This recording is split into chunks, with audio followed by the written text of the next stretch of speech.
మిత్రులందరికీ నమస్కారం. మీరు ముందు క్షమించాలి, మా వైపు నుంచి ఆలస్యం జరిగింది, మిమ్మల్ని వేచి ఉంచాం. మొదటిది, ఇప్పుడు పార్లమెంట్ సమావేశాలు జరుగుతున్నాయి. ఈ పార్లమెంట్ సమావేశాలు ప్రజా సమస్యలు, ప్రజల్ని తీవ్రంగా వేధిస్తున్న సమస్యలను చర్చించేదానికి కాకుండా తామేదో కొన్ని బిల్లుల్ని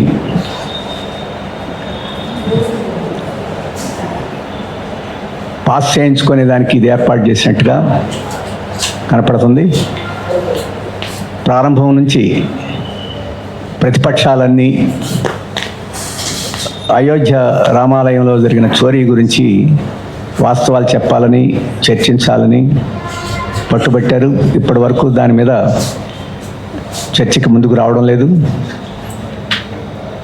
జంతర్ మంతర్ దగ్గర సిజేపీ ఆధ్వర్యంలో, అలాగే మిగతా అన్ని సంఘాలు కలిపి ఉద్యమాన్ని నిర్వహించారు. ఆ సందర్భంలో చెలో పార్లమెంట్ని విచ్ఛిన్నం చేసేందుకు లాఠీ చార్జీ ప్రయోగించారు. అలాగే ర్యాపిడ్ యాక్షన్ ఫోర్స్ను వినియోగించి, పెల్లెట్స్ను ప్రయోగించి తీవ్రంగా గాయపరిచారు. అనేక మంది గాయపడ్డారు. వాటన్నిటి మీద చర్చించి శాంతియుతంగా నిరసన వ్యక్తం చేసేదానికి కూడా హక్కు లేకుండా దాన్ని తీవ్ర నిర్బంధం ప్రయోగించి అణిచివేసే చర్య ఏమిటి, దానికి బాధ్యులు ఎవరు ఆదేశించారు, ఇవన్నీ చర్చించడానికి పార్లమెంట్లో అవకాశం ఏమన్నా దానికి సిద్ధం కావడం లేదు. ఆ రకంగా ప్రజలను వేధిస్తున్న వాటి మీద చర్చలకు కాకుండా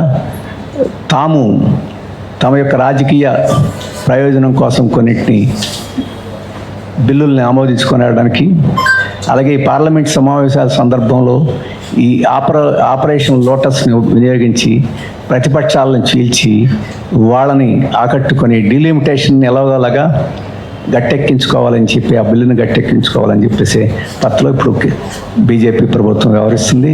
ఇది చాలా అభ్యంతరకరమైంది. అలాగే పార్లమెంట్కి అమిత్ షా గారు రావడానికి నిరాకరిస్తున్నారు. మోడీ గారు రాకపోయినా ప్రతి చిన్న విషయానికి కూడా అమిత్ షా గారు పార్లమెంట్కి వచ్చి ప్రతిపక్షాలతో అలనాడి ఉపన్యాసాలు చేస్తుంటాడు. గత చరిత్ర అంతా అది. కానీ ఈసారి ముఖం చాటేసి పార్లమెంట్కి రావడానికి నిరాకరిస్తున్నారు. ఎందుకంటే ఈ శాంతి భద్రతల గురించి police, Delhi police, RPF, RAF ఇవన్నీ వ్యవహరించిన తీరు, వీటికి హోంమంత్రి సమాధానం చెప్పాల్సి ఉంటుంది. దానికి ఆయన బాధ్యత స్వీకరించడానికి నిరాకరిస్తున్నారు. అలాగే మోడీ గారు కూడా నేరుగా ఆ దౌర్జన్యాన్ని, దాడిని, వాటిని కాకుండా ఉద్యమంలో పాల్గొన్న యువకులందరినీ క్షమిస్తున్నానని చెప్పేసి అన్నారు. అంటే వారేదో నేరస్తులైనట్టు, తప్పు చేసినట్టు, వారిని పెద్ద మనసుతోటి క్షమిస్తున్నట్టు. ఆయన మీద వ్యక్తిగతమైన ఆరోపణలు చేశారు కాబట్టి వ్యక్తిగతమైన ఆరోపణలు తప్పకుండా మనం ఖండించాల్సి ఉంది. అదేం కొత్త కాదు. గతంలో వాళ్ళు కొద్దిమంది చేయరు, కానీ మొత్తం ఉద్యమం అటువంటిదైనట్టు పాల్గొన్న యువకులందరూ క్షమించాల్సిన దానికి అర్హులైనట్టు మాట్లాడటం అని చెప్పేసి ఈ దేశంలో యువకుల్ని, విద్యార్థుల్ని, బాధితుల్ని అవమానం చేయడం తప్ప ఇంకోటి కాదు. అందుకని సిపిఎంగా మేము మొదటి నుంచి డిమాండ్ చేస్తున్నాం, వారిద్దరూ పార్లమెంట్లో పాల్గొవాలి. ఈ రెండు అంశాల మీద చర్చల్లో వారు సమాధానం ఇవ్వాల్సి ఉంటుంది. ఆ రకంగా సమాధానం చెప్పకపోతే ప్రజలు ఈ మొత్తం అంశాలకి వారే బాధ్యత వహించాలి అని చెప్పేసి ప్రజలు భావించితే తప్పు కాదని చెప్పేసి మేము భావిస్తున్నాం. ఇక రెండవ విషయం, గతంలో డీలిమిటేషన్ని, మహిళా రిజర్వేషన్ బిల్ని ముడిపెట్టి పార్లమెంట్లో తీసుకురావడానికి ప్రయత్నం చేశారు. అది సాధ్యం కాలేదు. ఆ రోజు ప్రతిపక్షాలన్నీ అడిగినాయి. దీన్ని ఈ రకంగా ముడిపెట్టడం అనేది అహేతుకమైంది, మోసపూరితమైంది. నిజంగా మహిళా రిజర్వేషన్స్ మీద చిత్తశుద్ధి ఉంటే విడదీసి మహిళా రిజర్వేషన్ బిల్ని నేరుగా పార్లమెంట్లో పెడితే అన్ని ప్రతిపక్షాలు ఏకగ్రీవంగా దాన్ని సమర్థిస్తాయి అని చెప్పేసి ప్రతిపక్షాలు చెప్పినాయి. దానికి ఎందుకు అభ్యంతరం వాళ్ళకి అర్థం కావడం లేదు. ఈ పార్లమెంట్లో కూడా పెట్టడానికి నిరాకరిస్తున్నారు. మహిళా సంఘాలు ఆందోళన చేస్తున్నాయి. పార్లమెంటు ముందు మహిళా సంఘాలు ఇప్పటికే ధర్నా చేస్తున్నాయి. మరి అటువంటి సందర్భంలో ఇప్పుడు దాని మీద సమాధానం బీజేపీ చెప్పాల్సింది, సమాధానం చెప్పడానికి నిరాకరిస్తుంది. ఇప్పుడు ఈ పార్లమెంట్ సెషన్లో బిల్ని ఆమోదిస్తే రాబోయే ఎన్నికల్లో డిలిమిటేషన్ జరిగినా జరగకపోయినా మహిళా రిజర్వేషన్ అమలు జరపడానికి సాధ్యమవుతుంది. అందుకని సత్వరం మహిళా రిజర్వేషన్ బిల్ని మిగతా వాటితో ముడిపెట్టకుండా వెంటనే ఆమోదించేదానికి చర్యలు తీసుకోవాలని చెప్పేసి కోరుతున్నాం. ఇక మూడో విషయం, ఆగస్టు 10వ తేదీ రైతులు, కార్మికులు, అలాగే వ్యవసాయ కార్మికులు ఈ అన్ని తరగతులు కేంద్ర ప్రభుత్వ విధానాల మీద దేశవ్యాప్తంగా ఆందోళన చేయడానికి సిద్ధమైన ఈ కార్యక్రమానికి పరాకాష్ఠగా జైలు భరో కార్యక్రమాన్ని ఆగస్టు 10న పిలిపించి భారత కమ్యూనిస్ట్ పార్టీ మార్క్సిస్టు ఆ కార్యక్రమానికి సంపూర్ణమైన మద్దతు ఇస్తుంది. ప్రజలను కూడా మద్దతు ఇవ్వాలని చెప్పేసి కోరుతుంది. ఈ చివరి అంశం, బై ఎలక్షన్స్ 3 చోట్ల జరిగినాయి, బీహారు, గుజరాత్, మధ్యప్రదేశ్లో. దీనిలో 2 స్థానాల్లో అనుకున్నట్టుగానే జరిగిన బీహార్లో జరిగిన ఉప ఎన్నిక అది బీజేపీకి చెంపపెట్టు.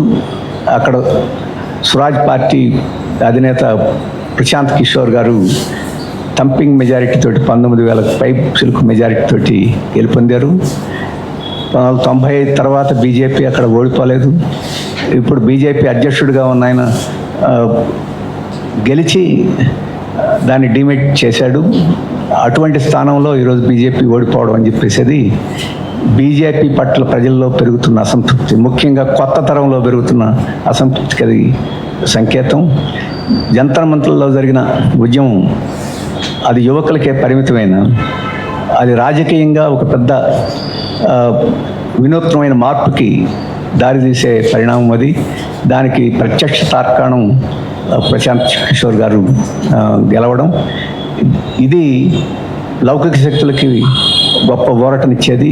ఈ అంశాన్ని ఇంకా ముందుకు తీసుకెళ్లాల్సిన అవసరం ఉంది. బీజేపీ ఇప్పుడైనా ప్రజలు అంగీకరించరు, మతోన్మాదాన్ని అంగీకరించరు, ప్రజాస్వామ్యాన్ని విచ్ఛిన్నం చేయడాన్ని అంగీకరించరు. ప్రజలు కోరుకుంటుంది ఉపాధి, ఉద్యోగం, ఆహారం, వీటిని కోరుకుంటున్నారు, స్వేచ్ఛను కోరుకుంటున్నారు యువకులు. అది అర్థం చేసుకుని తన విధానాలు మార్చుకోవడానికి ఈ ఉప ఎన్నికల సెట్బ్యాక్ వినియోగించుకుంటుందా బీజేపీ? ఇంకా ఫ్యాసిస్టు పద్ధతుల్ని ఇంకా సానబట్టి అటువంటి వాటిని భవిష్యత్తులో వినియోగించేదానికి సిద్ధం అవుద్ది అనేది తెలుసుకోవాల్సిన సందర్భం ఇది. మేము ప్రశాంత్ కిషోర్ విజయాన్ని భారత కమ్యూనిస్ట్ పార్టీ మేము ఆహ్వానిస్తున్నాం. అటువంటి పద్ధతిలో ప్రజలు రాబోయే కాలంలో అన్ని చోట్ల తగిన బీజేపీ మిత్రులకి తగిన బుద్ధి చెప్పడానికి సిద్ధం కావాలని చెప్పేసి కోరుతున్నాం. Thank you. మిత్రులందరికీ నమస్తే. పార్టీ కేంద్ర కమిటీ సమావేశాలు జూలై 11, 12, 13 తేదీల్లో జరిగాయి. ఈ సందర్భంగా అంతర్జాతీయ పరిణామాలు, జాతీయ పరిస్థితులు వీటన్నిటికి సంబంధించి చర్చించింది. అట్లాగే నిన్న ఈరోజు 2 రోజుల పాటు పార్టీ రాష్ట్ర కమిటీ సమావేశాలు జరుగుతూ ఉన్నాయి. ఈ సందర్భంగా కేంద్ర కమిటీ రిపోర్టుతో పాటు రాష్ట్ర రాజకీయ పరిస్థితులు, ఇక్కడ రాష్ట్రంలో తీసుకోవాల్సిన తక్షణ కర్తవ్యాలు వీటన్నిటికి సంబంధించి పార్టీ రాష్ట్ర కమిటీ చర్చించింది. ఈ విషయాలన్నింటికి సంబంధించి ముందుగా పార్టీ రాష్ట్రంలో విద్యా వైద్యానికి సంబంధించినటువంటి అంశాల మీద సిపిఎం పార్టీ గత 1-2 నెలల నుంచి వాటి మీద సర్వేలు చేయడం, ప్రభుత్వం దృష్టికి తీసుకురావడం జరుగుతుంది. ఈ సందర్భంగానే ముఖ్యమంత్రి ఇంటిగ్రేటెడ్ స్కూల్స్ పేరుతో ప్రభుత్వ పాఠశాలలంతా కూడా తగ్గించి నియోజకవర్గానికి 1 లేదా 2, 3 అనేటటువంటి పద్ధతుల్లో ఏర్పాటు చేస్తామనేటటువంటి విషయాలు కూడా ప్రకటిస్తున్నాడు.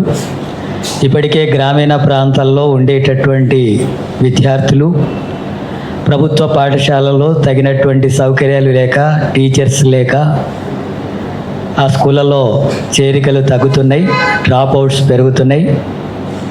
ప్రభుత్వ పాఠశాలలను మెరుగుపరచాల్సింది పోయి వాటిని కుదించేటటువంటి చర్యలకు పాల్పడతామనేటటువంటి దాన్ని సిపిఎం పార్టీ రాష్ట్ర కమిటీ తీవ్రంగా వ్యతిరేకిస్తుంది.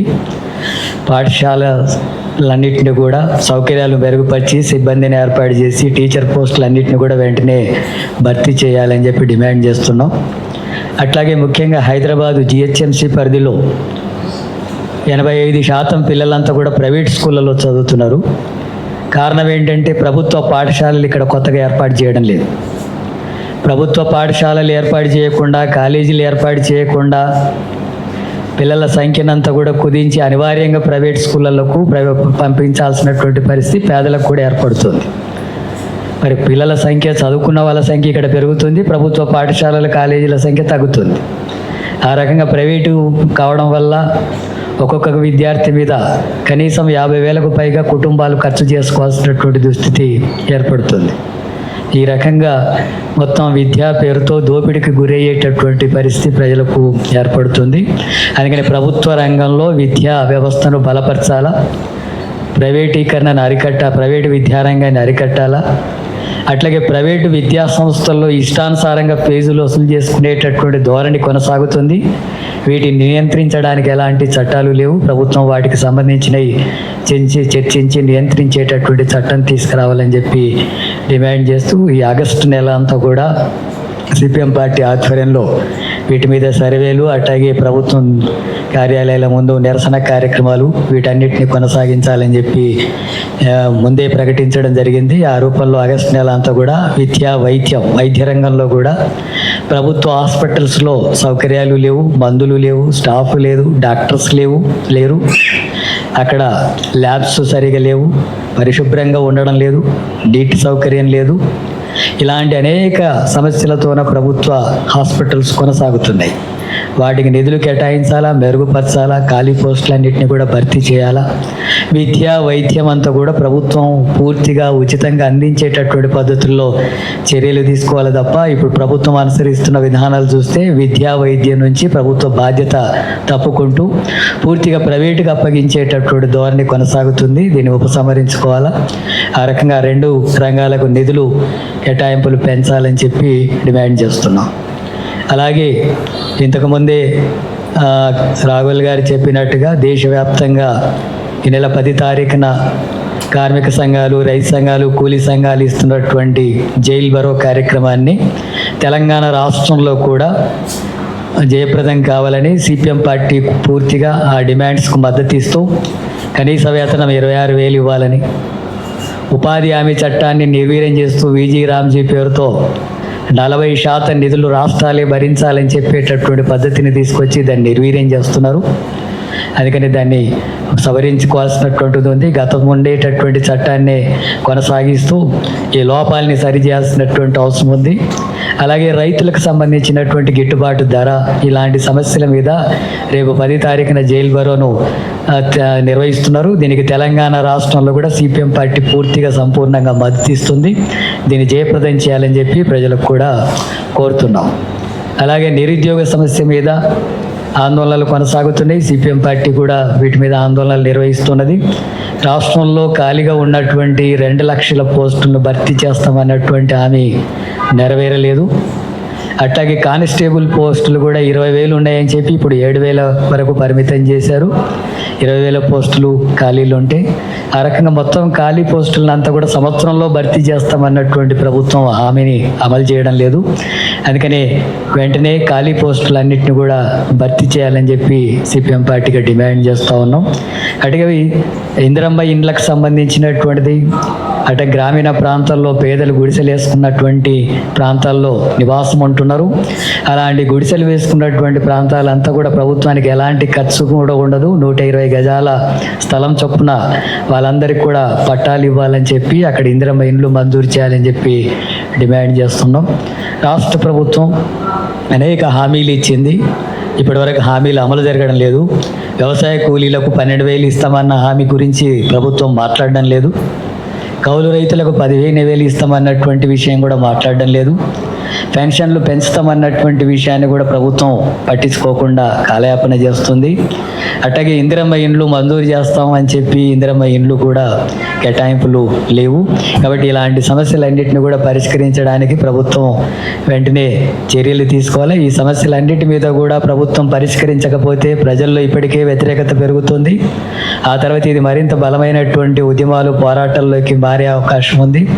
ప్రభుత్వం వీటిని సవరించి సరి చేసుకునేటటువంటి పద్ధతి అనుసరించకపోతే గత ప్రభుత్వాలకు పట్టినటువంటి గతే ఈ కాంగ్రెస్ ప్రభుత్వానికి కూడా పడుతుందని ముఖ్యమంత్రి ఇచ్చిన హామీలు అమలు చేసేందుకు చర్యలు తీసుకోవాలని చెప్పి డిమాండ్ చేస్తుంది. మోడీ గారిని చేసిన కాబట్టి అన్నిళ్ళు వస్తున్నాయంట. ఉద్యమం అనేది మాట్లాడలేదు. అదేవిధంగా విద్యార్థి నాయకులు ఇప్పుడు వెంటాడుతున్నారు. ఎస్ఎఫ్ఐ ఆల్ ఇండియా నాయకులు ఐసీ కోచ్ని వెంటాడుతున్నారు. ఐసీ పైన కూడా వెంటాడుతూ చాలా ఆరోపణలు చేస్తున్నారు, ప్రయత్నాలు తీసుకోలేదు.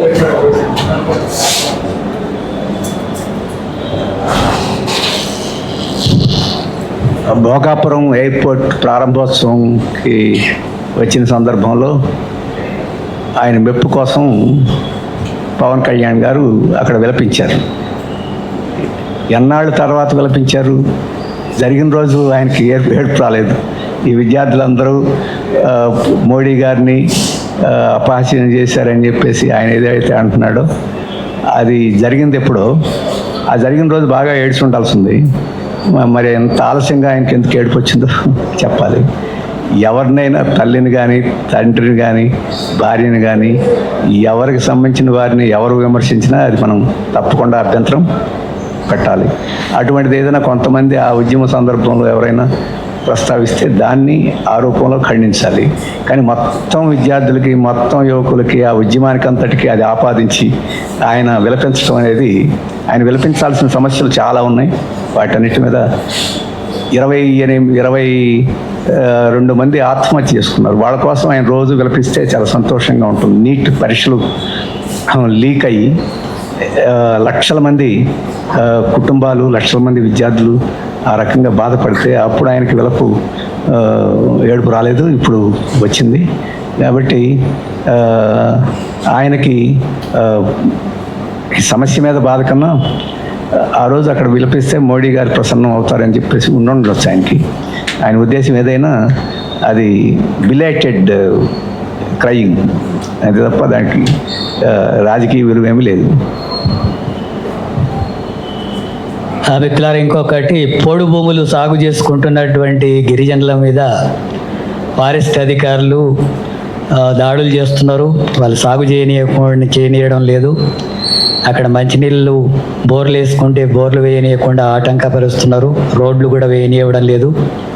ఇలాంటి తీవ్రమైనటువంటి ఇబ్బందుల్ని ఫారెస్ట్ అధికారులు నిర్వహిస్తుంటే రెవెన్యూ వాళ్ళు కానీ, ప్రభుత్వం కానీ స్పందించడం లేదు, పట్టించుకోవడం లేదు. అట్లాగే సాగు చేసుకుంటున్నటువంటి భూములందరికీ కూడా హక్కుపత్రాలు ఇవ్వాలని చెప్పి ఆందోళన జరుగుతుంటే ఇస్తామని చెప్పినటువంటి హామీ 8 లక్షల ఎకరాలకు సంబంధించినటువంటి హక్కుపత్రాలు ఇస్తామని ఎన్నికల మేనిఫెస్టోలో కూడా చెప్పింది కాంగ్రెస్ పార్టీ. కానీ ఇప్పటివరకు ఇవ్వలేదు. అందుకని సాగు చేసుకుంటున్నటువంటి భూములనంతా కూడా హక్కుపత్రాలు ఇవ్వాలి. ఈ ఫారెస్ట్ అధికారులకు సంబంధించినటువంటి వాళ్ళ అరాచకాలని అరికట్టేందుకు ప్రభుత్వం కూడా చర్యలు తీసుకోవాలి. అట్లాగే టైగర్ ప్రాజెక్టు పేరుతో గిరిజనులనంతా కూడా అడవుల నుంచి ఖాళీ చేసేటటువంటిది, ఆ భూములనంతా కూడా కార్పొరేట్ సంస్థలకి అప్పగించేటటువంటి ప్రయత్నం ఆదిలాబాద్ జిల్లా, నిర్మల్ ఈ ప్రాంతాలంతా కూడా చేస్తున్నారు. అట్లాగే ములుగు ప్రాంతాల్లో ఈ ప్రాంతాలంతా కూడా చేస్తున్నారు.